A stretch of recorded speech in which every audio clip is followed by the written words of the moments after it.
Hey guys, how's it going? I am Kelsey Reviews here with my review of the Dead Rising Deluxe Remaster. This was in my most anticipated games list of this year, as I am a massive Dead Rising fan. I've been playing Dead Rising since 2006. It was the reason why I got an Xbox 360 in the first place, anyway.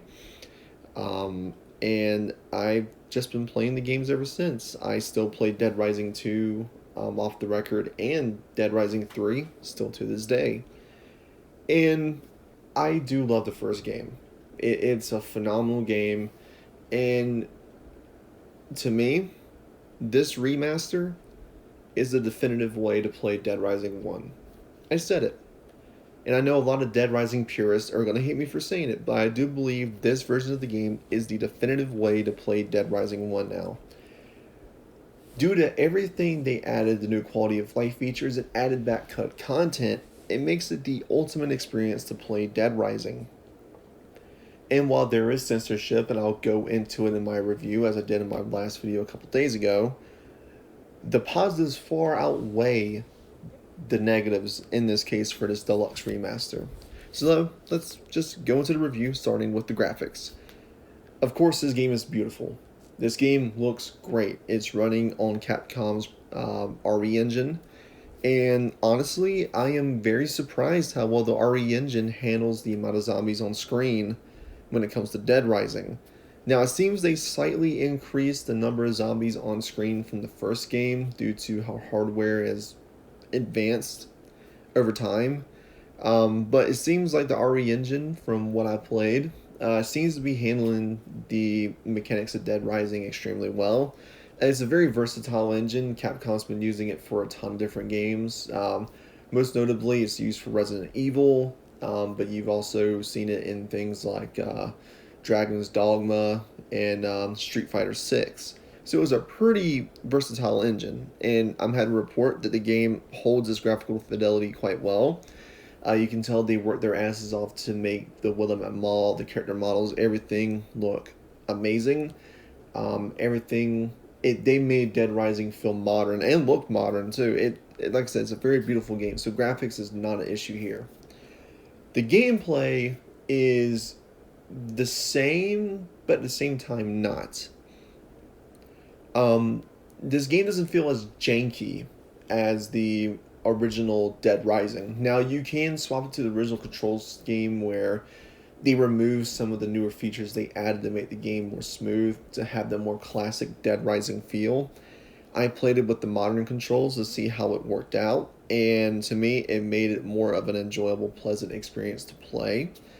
The ability to move while shooting, well, while aiming, is such a feature that it's so welcome here.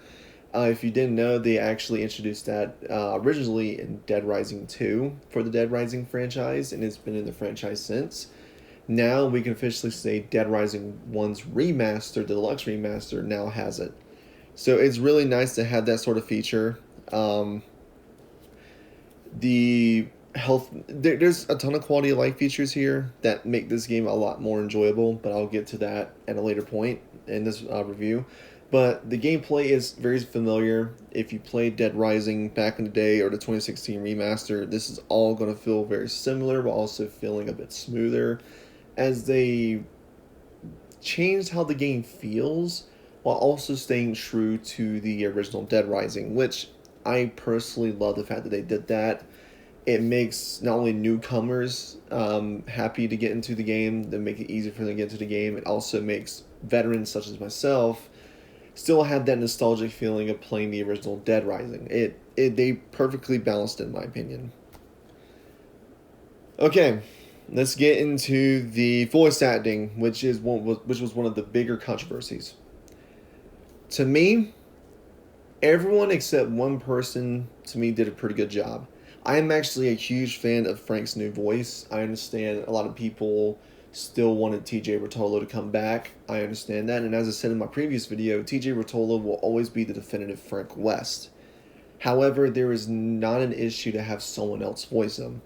And in comparison to, the one that came before him, which was Ty Olson, I believe his name was, from Dead Rising 4, this guy did a way better job as Frank West than Ty Olson did.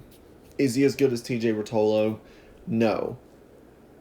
No one will come close to TJ Rotolo. But as this version's Frank West goes, I do feel like he did a great job portraying a confused, kind of terrified, like photojournalist who just got dropped into a zombie apocalypse.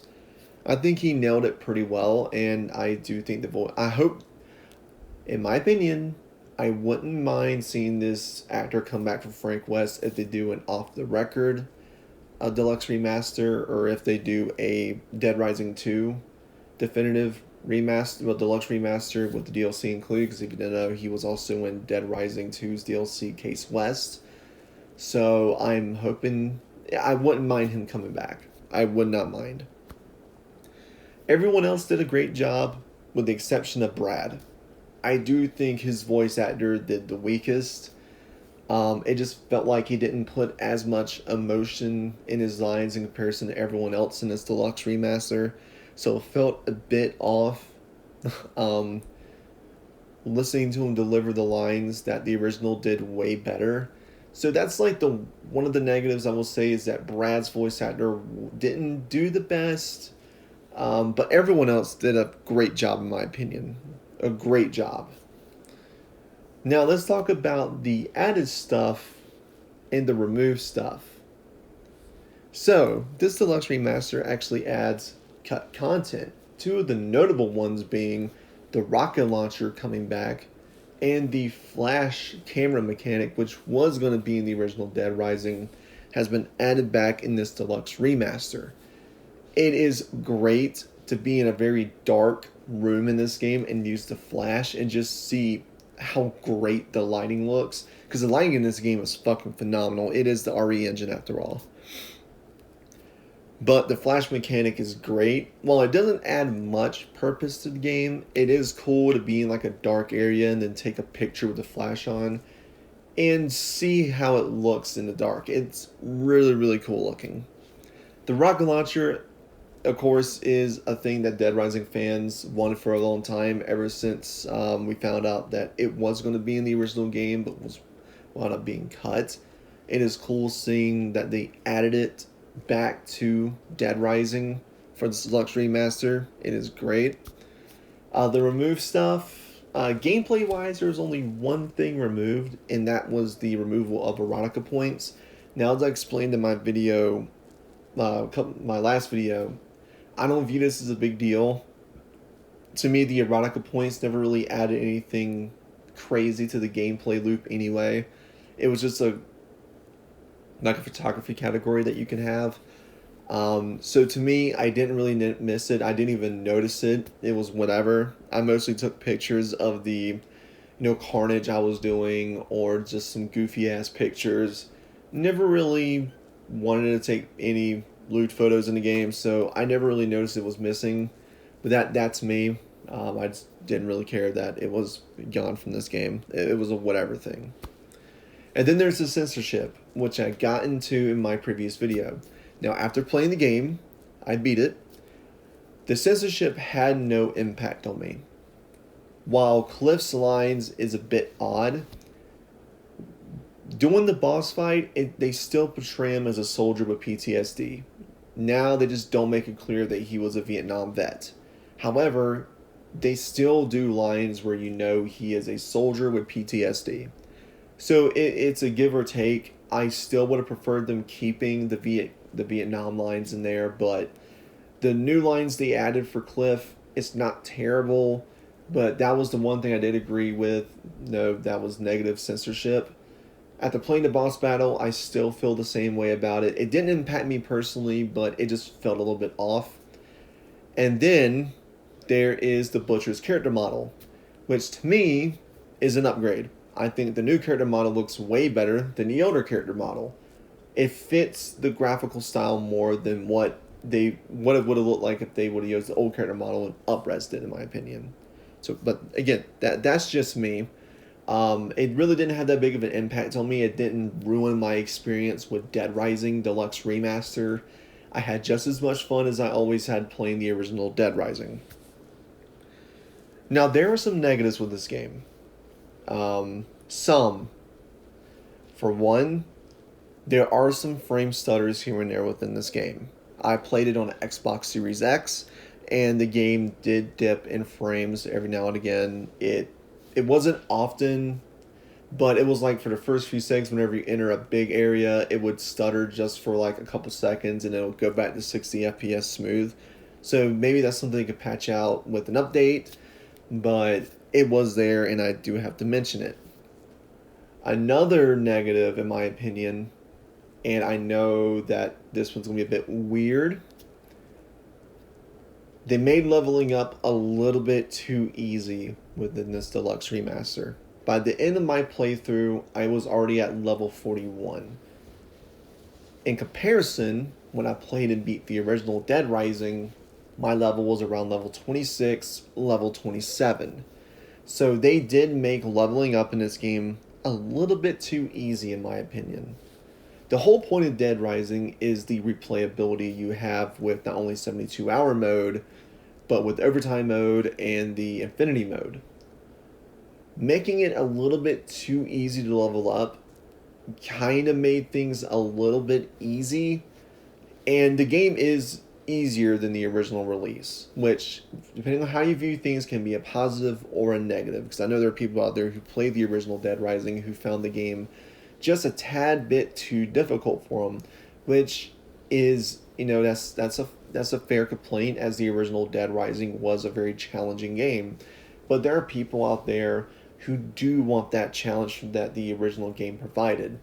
In my opinion, I think Capcom should add a difficulty mode, where they do give you the option of playing the classic difficulty and the newer difficulty. At least to me, I think that would balance things out extremely well.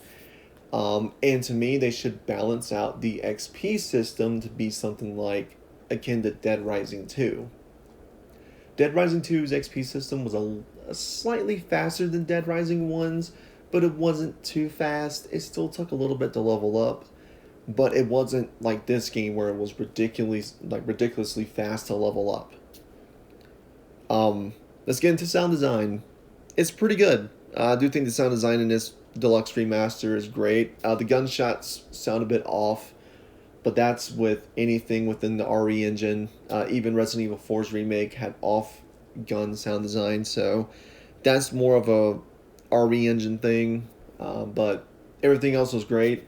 And before you ask, because I know people are going to ask this, there are no removed music tracks within this Deluxe Remaster. Every single song from the boss fights are in here, and all the mall music is still intact in here. So, with all that being said, I do think this game was worth the asking price. $50 for this pretty much close to a remake version of Dead Rising is definitely worth the money. If you're a fan of Dead Rising, I do urge you to give this game a try. See how you feel about it, because as someone who's been playing Dead Rising for years, I absolutely loved it. For newcomers, I also recommend this game, as it's a great way to get into the first Dead Rising. Overall, with the very minimum negatives that I had, I do think this is an amazing experience. And I feel comfortable giving this a 8 out of 10. It would have been a 9 if it wasn't for the few issues I had here and there. But this is still an 8 out of 10 experience that I would highly recommend you guys definitely play. Anyways, guys, I hope you guys enjoyed this review, and I will talk to you guys next time.